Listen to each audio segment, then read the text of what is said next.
Alors, bonsoir à toute la famille, bonsoir à tous et à toutes. Merci encore, likez toujours, partagez, mettez dans tous les groupes. Alors les frères, je voulais dire merci à ce frère qui s'appelle Kabré Ibrahim, et sûrement qui doit être burkinabé, malien ou guinéen, ou bien, je ne sais pas, nigérien, Kabré Ibrahim. Mon frère Kabré Ibrahim, je te salue depuis ta position. Je te salue depuis ta position. Merci d'encourager Mathéo Dago. Voilà, je sais que tu es un fanatique parce que très souvent, je te vois toujours liker, de m'envoyer des messages. En tout cas, que Dieu te bénisse abondamment. Il faut beaucoup encourager ce genre de messages. Ce n'est pas forcément qu'il faut mettre des messages de problèmes, de palabres. Non. Ce genre de messages sont... Et ce qui m'a... La particularité dans ce message, c'est que le frère a affiché presque tous les drapeaux de l'AES. C'est ça qui m'a beaucoup impressionné. Et c'est ça que j'ai beaucoup aimé. C'est pourquoi j'ai parmi beaucoup de messages, c'est le tien, mon frère. C'est pour toi que j'ai retenu mon frère Kabré Ibrahim. Merci beaucoup comment on appelle ça? De m'encourager. Merci beaucoup. Alors, les frères, j'ai pas trop grand chose à dire. Voilà. Hier, les frères, certains m'ont envoyé des messages pour que je me prononce un peu sur la marée noire des Africains dans les rues de Paris. Voilà, c'était hier, c'était hier. On a vu toutes les nationalités. L'AES d'abord était assis. Et puis, on a vu les Congolais, les Mauritaniens. Parce qu'il faut reconnaître qu'aujourd'hui, en Afrique, la jeunesse africaine a compris. Ce sont seuls les dirigeants qui sont aujourd'hui les préfets, les marionnettes des Occidentaux. Sinon, 70%. Allez faire des enquêtes dans tous les peuples. Même à cette manifestation, il y avait des Togolais. Il y avait des Togolais, des Béninois, c'est-à-dire des Africains épris de justice. Parce que les Africains ont compris. Allez-y interroger dans tous les pays africains, vous allez voir, 70% de la jeunesse africaine aujourd'hui est prête pour rentrer même dans l'AES. Pour rentrer dans l'AES. Parce qu'aujourd'hui, on sait que ceux qui animent la CEDEAO, là, on connaît déjà leur position. C'est des gens aujourd'hui là qui préfèrent mettre les ressources des pays à la disposition des Occidentaux. Vous voyez, c'est des gens, souvent, leur richesse se trouve chez les Blancs, chez les Occidentaux, toutes leurs familles sont là-bas, leurs enfants fréquentent là-bas, leurs neveux, ils ont tous leurs biens là-bas. En sorte que, demain, là, quand ils ne sont plus là, on connaît déjà la suite. On a vu avec les Mobutu Sese Seko, tous leurs biens ont été bloqués. En fait, ce sont les Blancs même qui les encouragent à faire ça. Donc, ne soyez pas étonnés que ce genre de personnes qui aujourd'hui qui animent notre organisation, qui est la CEDEAO, censée défendre nos intérêts, se mettent aujourd'hui à la disposition de ces Occidentaux. Parce que les Blancs leur ont dit, mon frère, envoyez vos biens ici, au moins ici, là, vos biens seront en sécurité. Vos biens seront en sécurité chez nous ici. Donc, tous leurs biens, ils envoient là-bas. Leur voyage, c'est là-bas. Leurs enfants fréquentent là-bas. En sorte que les enfants qui fréquentent dans les grandes écoles, demain encore, viennent pérenniser l'action de leurs parents, le travail de leurs pères, toujours au service des Occidentaux. Mais nous, les Africains, aujourd'hui, on a compris. Voilà, on a compris. Les gens sont là, ils font beaucoup de bruit. Allez-vous faire des enquêtes dans les différents pays africains qui ne sont même pas dans l'AES. Aujourd'hui, là, toutes les populations vont vous répondre que nous sommes d'accord avec le combat de l'AES. Alors, c'était une marée noire des Africains pour venir apporter leur soutien à l'AES qui a décidé de tourner dos à la CEDEAO. J'ai vu un doyen même qui a duré dans ce combat. Lui, son combat là, c'était dans les métros. Je sais que beaucoup le connaissent dans les métros, un Congolais. Mais le Congo n'est pas dans l'AES.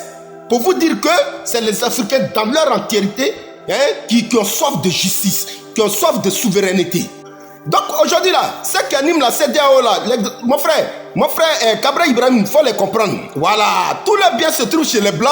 Aujourd'hui là, ils savent que s'ils ont fait une petite erreur là, Blanc là il va mettre bras sur ses biens, il va mettre bras sur ses comptes, il va mettre bras sur ses richesses. Il devient quoi? Donc, il est toujours obligé de travailler pour le Blanc, Voilà ce qu'est la CEDEAO aujourd'hui qui nous fatigue. Donc, il n'aura rien de nouveau sous les cieux. Il n'aura rien de nouveau sous les cieux de la CEDEAO. Mettez ça dans vos têtes. Mais seulement, jeunesse africaine, ce combat-là, nous allons le faire. Et c'est pourquoi la seule chose que nous demandons aujourd'hui à nos chefs d'État africains, c'est de faire très attention.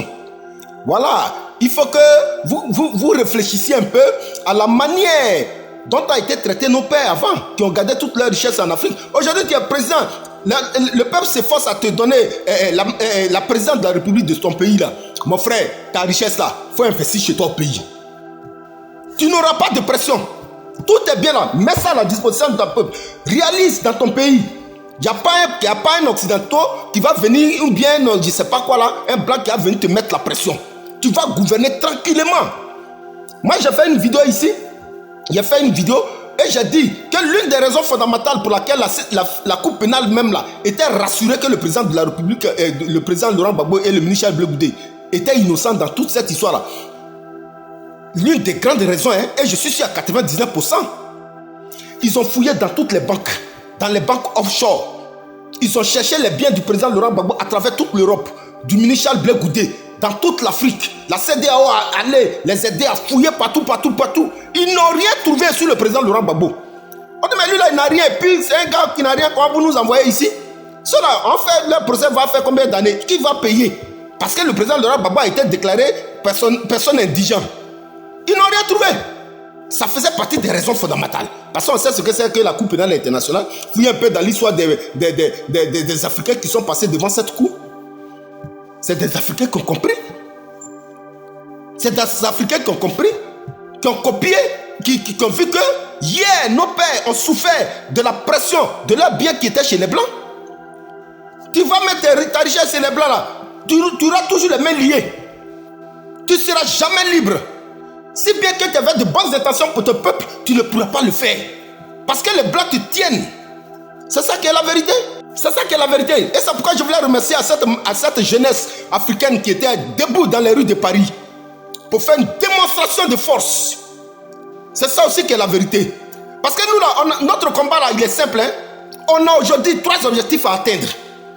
Nos parents, ils ont fait, comment on appelle ça, le combat de l'indépendance politique de nos États. C'est ce qui fait qu'aujourd'hui, dans nos pays, là, on pense qu'on est indépendant. Ça, c'est le combat de nos pères qui nous ont dévancés, mais qui ont donné de leur vie, qui ont donné de leur résistance, qui ont donné de leur famille, qui ont donné de tout pour que nous ayons cette indépendance. Maintenant, au 21e siècle encore, nous, en tant que des jeunesses africaines qui sommes allées à l'école, qui avions étudié dans la même école que les Blancs, qui savions réfléchir, qui savions raisonner. Mais quel est l'héritage que nous laissons à nos enfants? Et c'est pourquoi, dans ce combat de l'indépendance économique, économique et financière de nos États africains, nous sommes toujours dedans. Nous allons le faire pour que demain là, nous donnions ça en héritage à nos enfants. Voilà. Ce combat-là, nous allons le faire pour laisser un héritage, l'indépendance économique et financière de nos États. Nous allons faire le combat de la disparition totale du franc CFA dans nos États. Ça, c'est le deuxième combat que nous allons faire et dans lequel nous sommes aujourd'hui. Je crois que nos frères de l'AES déjà nous ont donné les indices. Voilà, ils nous ont déjà donné les indices. Mais ce n'est pas fini. Le troisième combat dans lequel nous sommes encore aujourd'hui et que nous allons faire. Voilà. Ça a commencé par le Mali, le Burkina, le Niger, le Tchad. C'est-à-dire les bases militaires occidentales dans nos États africains là. Ils n'ont qu'à quitter nos territoires. Ils n'ont qu'à quitter nos territoires, les bases militaires françaises. Donc l'indépendance économique et financière de nos États, il y a la disparition du franc CFA qui nous fatigue tant dans nos États, et il y a le départ de ces bases militaires occidentales, que ce soit françaises, américaines, sinon entre nous les États là, les Français, les Américains, nous on n'a pas de problème. Nous vivons comme des frères. Mais aussi longtemps que leur politique d'ingérence dans nos États pour venir piller nos richesses, nous n'allons jamais accepter cela. Nous n'allons jamais accepter cela. C'est pourquoi nous encourageons aujourd'hui nos chefs d'État africains qui viennent, les nouveaux chefs d'État qui viennent à la tête de nos États là. Vos richesses là, n'envoyez pas ça chez les Blancs. Parce que c'est des moyens de pression que vous mettez à leur disposition pour que demain là, ils fassent du chantage afin de ne pas bien gouverner et de ne pas vous occuper de vos peuples. Voilà qui est simple. Sinon on a vu les Mobutu, les Ben Ali, tous ces anciens chefs d'État là, leurs biens là aujourd'hui, les Blancs ont bloqué. Les Blancs ont bloqué tous leurs biens aujourd'hui. Donc à tous les nouveaux chefs d'État africains, faites très attention. Ne mettez pas ces moyens de pression demain qui vont vous rattraper là, dans la main des Occidentaux. Au lieu de réfléchir à comment collaborer avec nous, c'est nous, ils imposent des sanctions internationales. Mais nous, on ne fait rien les sanctions internationales.